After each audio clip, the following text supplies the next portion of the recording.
Your mind is a beautiful prison.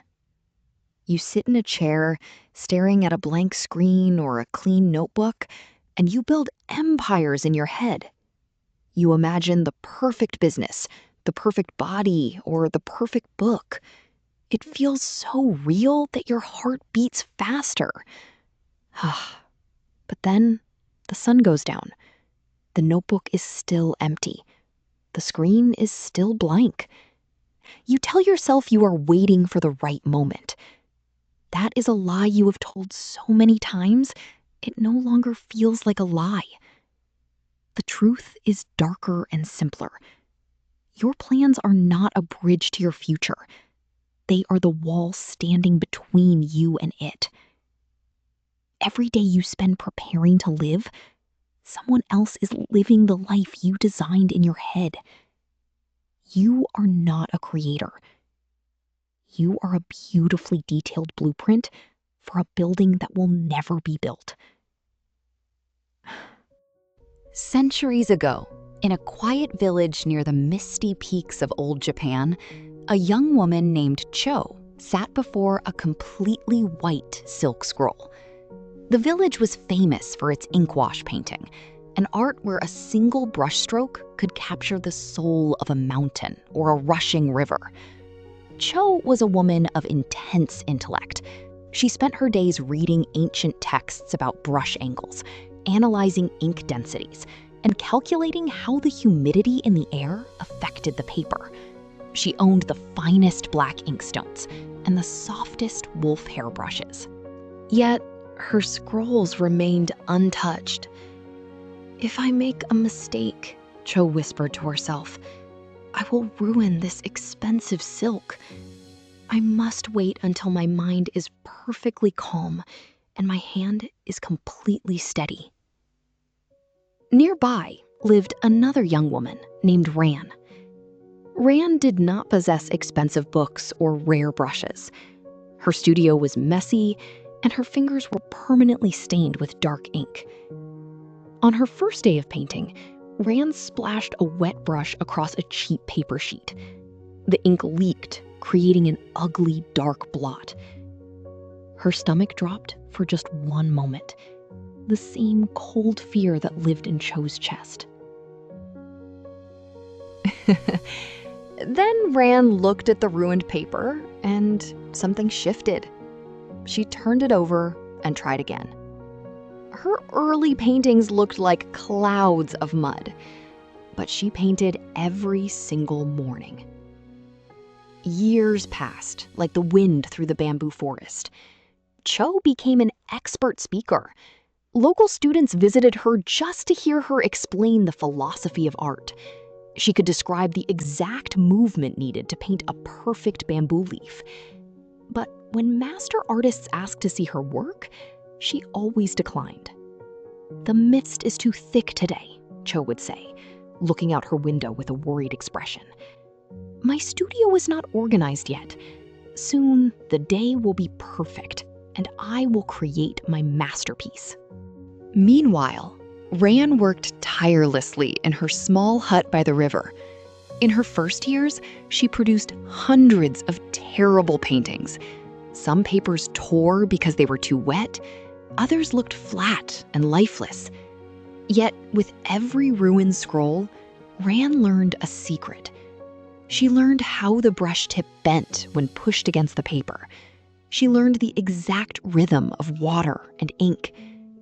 By the 5th year, Ran's paintings were no longer clumsy. Her strokes were bold, rapid, and full of life. Travelers began stopping at her hut to buy her artwork.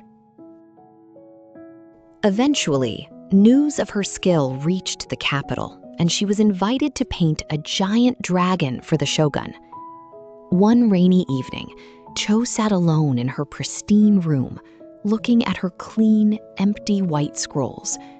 A heavy ache grew in her chest. She possessed all the knowledge, yet she had created nothing. A knock came at the door. It was Ran, returning from the capital, carrying a finished silk scroll. Ran unrolled it on the table. It was a breathtaking masterpiece of a dragon emerging from a wall of mountain mist. The lines were sharp, confident, and incredibly beautiful. Cho looked at it, and tears filled her eyes. "I know the ancient proportions better than anyone," Cho whispered, her voice trembling. "Why am I still sitting here in an empty room while your work hangs in the palace?" Ron looked gently at her friend's clean hands and unused notebooks. "My dear friend," Ron said, "you spent 5 years trying to paint a masterpiece in your mind. I spent 5 years making garbage."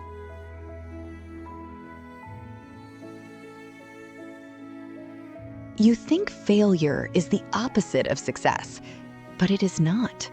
Failure is the road that leads to success. Every beautiful line on this dragon is the ghost of 100 broken strokes.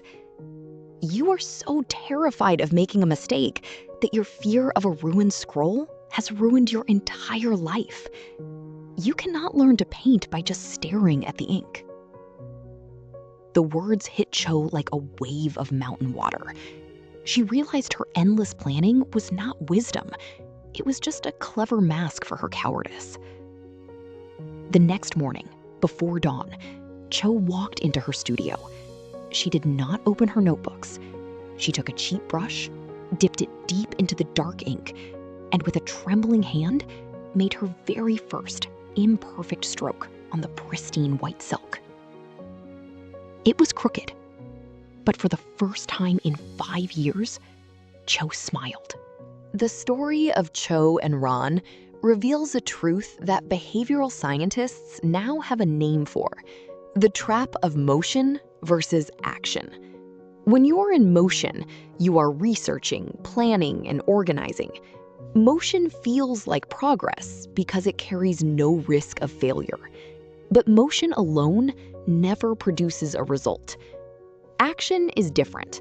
Action is the behavior that directly changes your reality. Writing the first messy paragraph, making the phone call, pressing the record button. These are the things that move your life forward, not the preparation for them. Do not fear your ruined scrolls. Every mistake is a piece of data. Every failure tells you exactly how to adjust your hands for the next stroke. The only true failure is staying still. Look closely at your life today. What is the white silk scroll that you are refusing to touch because you're waiting for the perfect moment? Are you willing to let go of the fantasy of a perfect masterpiece so you can finally begin the messy, beautiful work of doing? Keep seeking, keep growing, and keep shining. Subscribe to join us for the next one.